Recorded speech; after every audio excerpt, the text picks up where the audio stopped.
어떤 노신사가 서울에서 부산까지 물건을 전해달라고 여러분에게 부탁합니다. 수고비는 1,000원이라면서요. 웬 미친 사람인가 싶어 무시했더니 100만원을 주겠다고 제안하네요. 농담이 아니라 실제 상황이라고 가정하겠습니다. 여러분은 어떻게 하실 건가요? 100만원이면 수락하시겠다고요? 왜 갑자기 마음을 바꾸셨나요? 돈을 많이 주니까요? 그건 표면적인 이유일 뿐 진짜 이유는 아닙니다. 여러분이 모르는 진짜 이유는 바로 이거예요.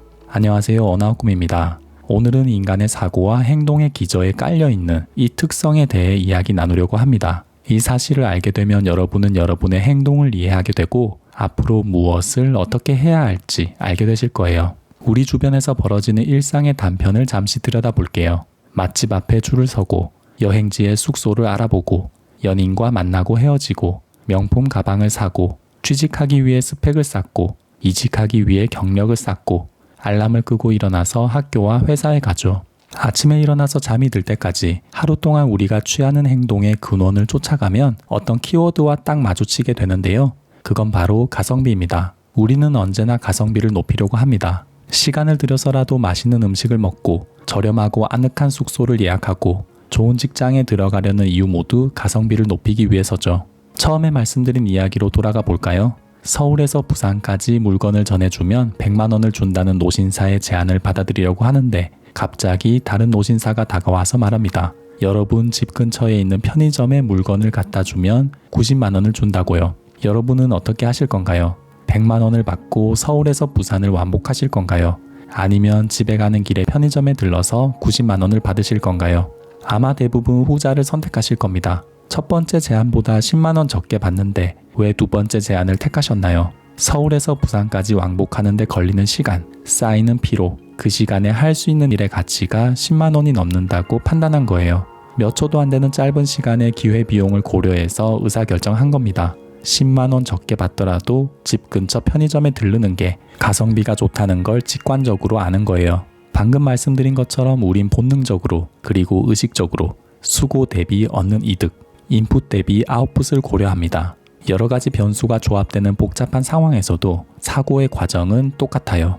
예를 들어 직장을 선택할 땐 연봉, 위치, 복지, 근무 분위기, 퇴근 시간, 근속 기간, 인지도를 종합적으로 고려합니다. 기업 A, B, C를 놓고 가성비가 높은 곳을 선택하죠. 점심 메뉴를 고를 땐 가격, 맛, 반찬 가짓수, 인테리어, 대기 시간, 어제 먹은 메뉴까지 생각합니다. 당첨 확률이 낮은 로또를 구입하는 이유는 투입한 자원 대비 이득이 무한대에 가깝기 때문이고 값비싼 명품 가방을 구입하는 이유도 그 가방이 가격 이상의 만족을 제공하기 때문입니다.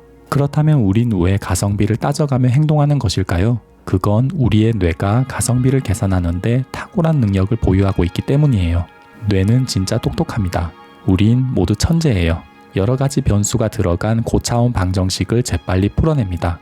부산에 가야 할지 편의점에 가야 할지 순식간에 판단하는 것처럼요. 뇌는 최소의 인풋으로 최대의 아웃풋을 뽑아내려는 기관입니다. 최소한의 정보만으로 모든 것을 알았다고 생각하게 만들죠. 이를테면 우린 산을 잘 알고 있다고 생각합니다. 한라산, 지리산에도 가봤고요. 하지만 산에 대해 아는 것을 말해보라고 하면 쉽게 말을 잇지 못합니다. 산에 대해서 알고 있다고 생각했는데 막상 산에 대해 이야기하지는 못하는 거죠. 산은 왜 생겨났으며 어떤 풀과 나무가 있고 특징이 뭔지 세세하게 말하기 어렵습니다. 그럼에도 우린 산을 잘 알고 있다고 생각하는 거예요. 내가 가봤으니까, 내가 봤으니까 안다고 생각하죠. 최소한의 정보만 알아도 모두 알고 있다는 착각을 부르는 것, 최적화는 뇌의 대단한 능력입니다.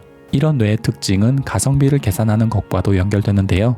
최소한의 정보로 모든 것을 알아내려는 것처럼 최소한의 자원을 써서 최대의 결과를 얻어내려 합니다. 전철을 탈지 자차를 몰지 청바지를 입을지 치마를 입을지 자장면을 먹을지 김치찌개를 먹을지 카페에 갈지 트레이닝 센터에 갈지 의사결정하는 과정에서 뇌는 재빠르게 가성비를 점검합니다. 모든 상황에서 가성비를 고려하는 건 특별히 이상한 현상이 아닙니다. 오히려 권장해야 할 일이죠.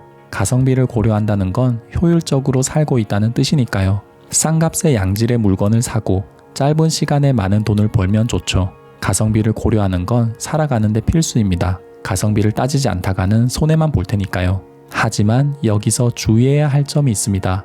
이렇게 가성비에 치중하면 미래의 더 큰 이득보다 현재의 작은 이득을 택하게 될 확률이 높아진다는 거예요. 제가 드리고 싶은 말씀은 이거예요. 가성비만 따지다 보면 금세 원하는 결과가 이루어지지 않았다고 포기하고 조금 해보고 아니다 싶으면 내팽개치게 돼요. 나라는 사람의 가치, 즉 내 가성비를 높이려면 어떻게 해야 하나요? 같은 시간 동안 돈을 많이 벌거나 적은 시간을 들여 같은 돈을 벌려면 어떻게 해야 할까요? 그렇게 되기 위해선 가성비가 떨어져 보이는 일에 전념해야 합니다. 공부하고 운동하고 경험하고 학습하고 이를 반복해야 하죠. 하지만 뇌는 매번 가성비 본능을 가동시킵니다. 공부하는 것보다 게임하는 게 이득이야. 운동하러 가는 것보다 카페에서 커피 마시는 게 좋잖아.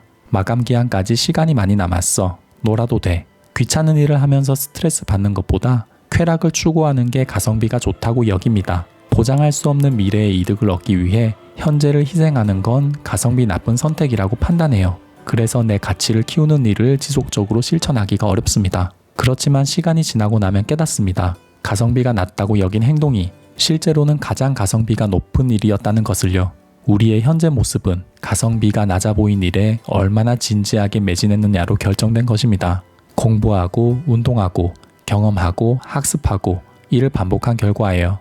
우리의 가치를 키워준 건 당장의 가성비가 아니라 미래를 고려한 가성비였습니다. 뇌는 항상 눈에 보이지 않는 미래의 이득보다 지금의 가치를 더 크게 계산합니다.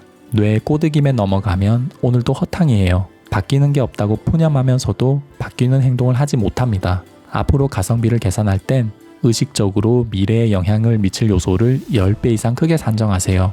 내가 지금 게으름 부리면서 놓치게 될 미래의 혜택을 과장해야 합니다. 여러분의 가치는 여러분만이 만들 수 있습니다. 지금이 아니면 할 수 없는 일, 지금 시작하면 가장 효율적인 일이 여러분의 가치를 키웁니다. 당장의 가성비를 따지지 말고 인생 전체의 가성비를 들여다보세요. 노신사가 다시 여러분에게 다가와서 묻습니다. 서울에서 부산까지 물건을 가져다 줄 수 있겠느냐고요. 그리고 덧붙입니다. 얼마를 주면 그 일을 맡아주겠느냐고요. 여러분은 얼마라고 얘기하실 건가요?